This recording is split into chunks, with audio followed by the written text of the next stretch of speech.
여러분 안녕하세요. 안녕하세요. 오늘은 국세청의 최근 세무조사 동향에 대해서 얘기를 해보려고 하는데요.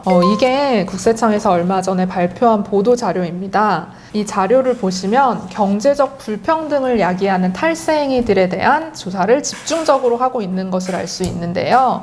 예를 들어서 근로자나 주주한테 돌아가야 될 이익까지도 사주 일가가 독식을 한다거나 자녀에게 이제 불법적인 방법을 이용해서 재산을 증여하는 이런 행위들에 대한 조사가 이루어지고 있는데요. 이런 행위들에 대해서 한번 얘기를 해볼까요? 일단은 요즘 코로나 시기잖아요. 네. 그래서 코로나로 어려우니까 조사를 거의 안 한다.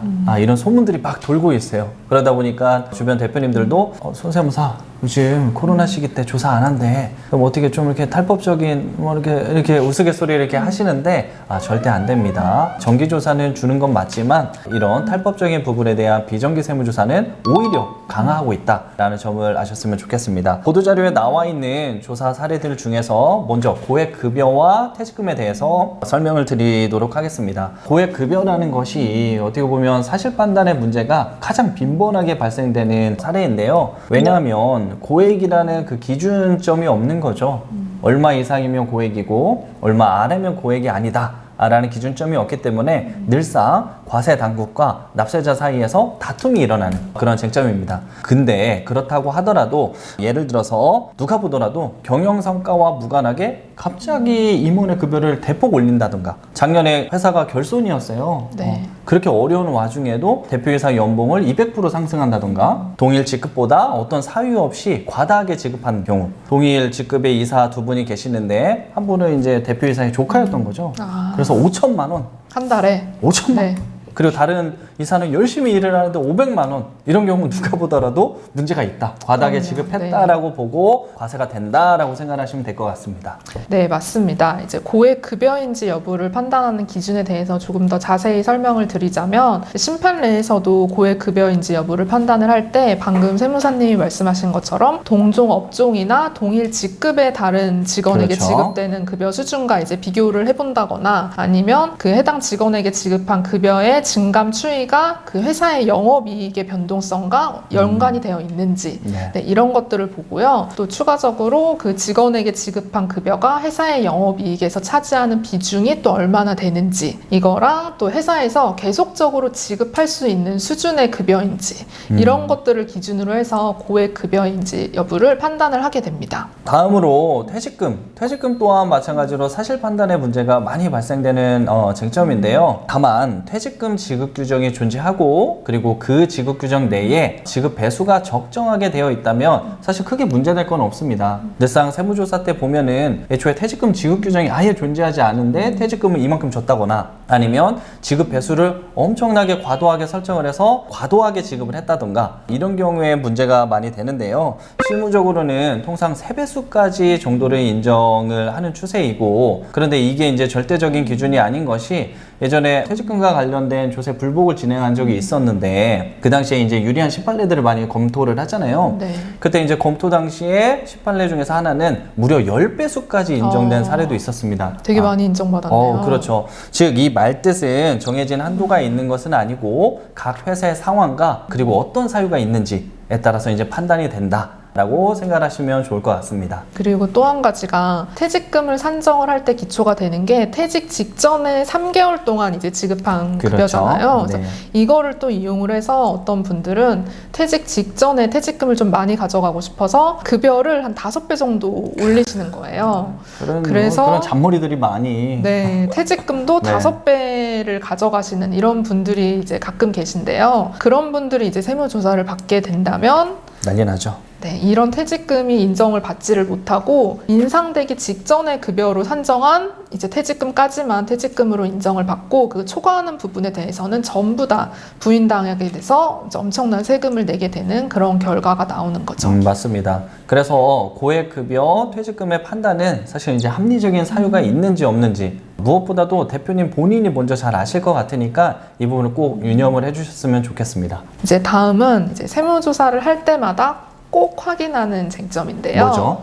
바로 특수관계인과의 거래입니다. 맞습니다. 네, 맞습니다. 특수관계인이라 하면 한 회사의 대표의 배우자나 가족 혹은 그 대표의 배우자나 가족이 운영하는 회사를 지칭하는 말인데요. 이런 특수관계인들과 거래를 할 때는 가장 중요한 것이 적정한 가격, 즉 시가와 거래를 했는지 여부입니다. 예를 들어서 이제 한 회사가 있어요. 그 회사에서는 제품을 만들어서 10만 원에 판매를 10만 하고 원요? 있어요. 네. 꽤 고가의 제품을 판매를 하네요. 이 회사 대표의 아들이 회사를 하나 만든 거죠. 아들이 문제죠. 네, 그 회사에서는 이제 이 제품을 필요로 해서 사려고 하는데 아들 회사니까 좀 싸게 5만 원에 거래를 하게 되는 거죠. 네. 이러면 시가가 10만 원인데 그 특수 관계인에게 5만 원에 시가보다 훨씬 낮은 가격으로 판매를 그렇죠. 하게 되면 이게 문제가 되는 거죠. 그리고 또 한 가지 방법이 우리 회사에서 제품을 만들어서 바로 거래처에 판매를 할 수 있음에도 불구하고 아들이 회사를 만든 지 얼마 또 안 아들 됐으니까. 회사죠. 네. 그럴 줄 알았어요. 그러니까 아들 회사를 한번 거치고 판매를 하는 수법을 사용을 많이들 하는 하시죠. 거죠. 이런 경우에도 이제 아들 회사에 이익을 분여했다라고 해서 증여세가 과세되는 그런 위험이 있는 거죠. 맞습니다. 특수관계사가 거래가 있는 경우에는요, 과세당국에서도 늘상 문제가 있다라고 생각을 하고선 주의 깊게 살피기 때문에 많은 좀 쟁점이 되는 것 같은데, 최근에는 이렇게까지 과세한 사례도 있습니다. 제가 예전에 조사 대응했었던 업체인데, 아버지가 되게 건실한 제조업을 영위하고 계셨는데 아들한테 이익을 또 분여를 하고 싶으신 거예요. 또 아들한테요. 그리고 제가 그래서 아들이 문제라고 했잖아요. 근데 딸한테도 좀.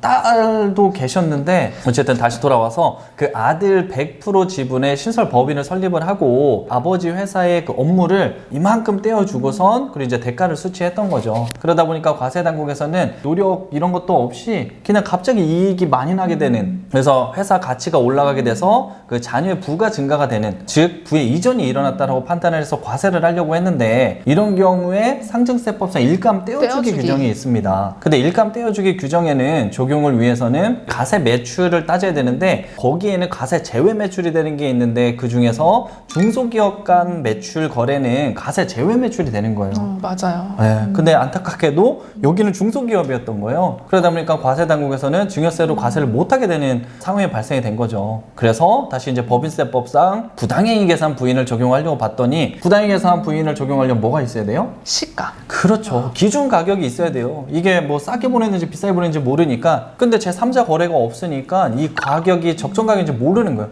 그러니까 또 가세를 못했네? 그러니까 어떻게 했다? 아예 없는 회사 취급. 맞습니다. 그래서 아예 법인격 부인을 시켰어요. 즉 페이퍼 컴퍼니로 보고 그동안에 있었던 모든 거래를 다 뒤엎어버립니다. 그러다 보니까 그 거래관계, 예를 들어서 뭐 세금 계산서도 다 없어지는 거죠. 그러면 그렇죠. 매입세액도 전부 다 불공제. 그렇죠. 근데 심지어는 조세범칙처벌법상 고발의 문제까지 되는 그런 사례들도 있었습니다. 굉장히 힘드셨겠어요. 그죠? 근데 잘 살고 계세요. 제 돈이 많으셨던 분이라. 자, 다음으로 상장 그리고 투자 미공개 정보를 통한 변칙증여 사례를 말씀드릴까 하는데요. 이것도 자주 상담하는 사례들이에요. 그 대표님들이 오셔가지고 우리 회사가 말이야 앞으로 이제 상장을 할 것 같아. 준비하고 있으니까. 그럼 어떻게 해요? 또 아들을 찾죠. 아들한테 미리 물려줘야 된다. 조금이라도 주가가 쌀 때. 근데 좋아요. 뭐 이렇게 자녀분들한테 이제 부를 이렇게 넘겨주고 싶은 거는 모든 아버지의 마음이라고 생각을 합니다. 저도 아버지니까요. 그런데 세법상 규정이 있는 것도 알고 계셔야 됩니다. 바로 그 규정이 상증세법상 제41조의 3 주식 등의 상장 등에 따른 이익의 증여 규정인데요. 기업의 경영에 관하여 공개되지 아니한 정보를 이용할 수 있는 지위에 있다고 인정되는 자, 이게 바로 최대 주주 등입니다. 특수관계인으로부터 주식을 취득하고 5년 이내에 상장되는 경우에는 그 시세 차익을 증여로 보아 증여세로 과세한다는 규정이 존재합니다. 네, 여기서 또 주의하셔야 될 점이 그 규정에는 특수관계인으로부터 취득하는 경우에 네네. 이제 증여세를 과세한다라고 나와 있잖아요. 이거를 또 악용하시는 분들이 있을까봐 가장 아래쪽에 하나의 단서 조항을 더 달아놨습니다. 단서, 늘상 법을 볼 때는 단서 조항을 보셔야죠. 가장 중요하죠. 그래서 거기에 거짓이나 부정한 방법을 이용을 해서 주식을 취득하는 경우에는 특수관계인이 아닌 자한테 취득을 하는 경우에도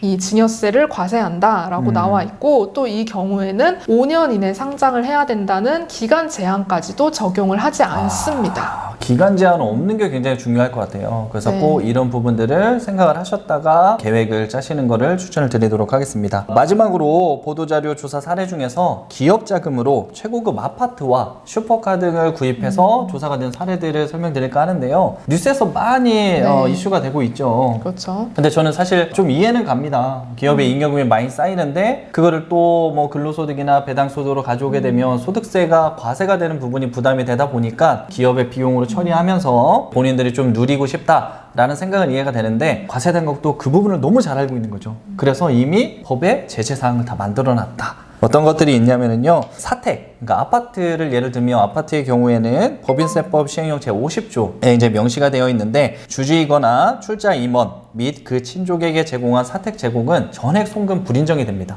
그리고 손해액 불인정이 되면서 처분이 되는데 그 처분도 상해 처분. 그러니까 또 소득세로 또 과세가 되는 거죠. 그렇죠. 그리고 이제 차량, 슈퍼카 구입 같은 경우도 2016년 이후부터는 1년에 감가상각비를 800만 원 한도를 만들었습니다. 그렇기 때문에 전액 비용으로 다 인정이 되는 게 아니기 때문에 슈퍼카 2억짜리, 3억짜리 사더라도 1년에 800만 원 정도밖에 비용 처리가 안 된다라는 점도 아셨으면 좋겠습니다. 그리고 또 주의하셔야 될 점이 임대업 하시는 분들 요즘에 많으시잖아요. 네네. 부동산 임대업을 하는 경우에는 차량 유지비를 이제 비용으로 인정받는 게 사실상 굉장히 어렵죠. 왜냐하면 이제 인정되는 비용이라는 게 수익과 직접적으로 대응하는 경비만을 비용으로 인정을 해주고 있는데 맞습니다. 부동산 같은 경우는 이제 갖고 있기만 해도 이제 소득이 발생을 하잖아요. 그렇죠. 그런데 차량 유지비가 이제 대응되는 경비라고 보기에는 보기는 좀 어려운 어렵겠죠. 거죠. 그래서 네. 대부분의 이제 판례들에서도 차량 유지비를 비용으로 인정을 해주지 않고 있는데요. 그러면 어떤 경우에 비용으로 인정을 해주느냐? 인정이 되는 경우가 있죠. 그런 경우는 부동산을 여러 채